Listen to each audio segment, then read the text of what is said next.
தங்கக்கோடத்துக்குள் தேனை எடுக்க தவிச்சு நிக்கிறேன் நானே. அட இது என்ன கூத்து, உனக்கு என்ன ஆச்சு, அதுக்கு ஒரு நேரம்.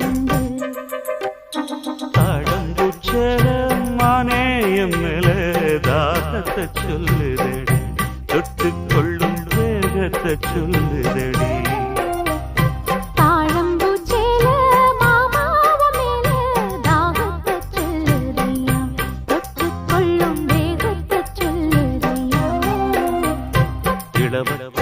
ரெண்டும் சரிமட்டம்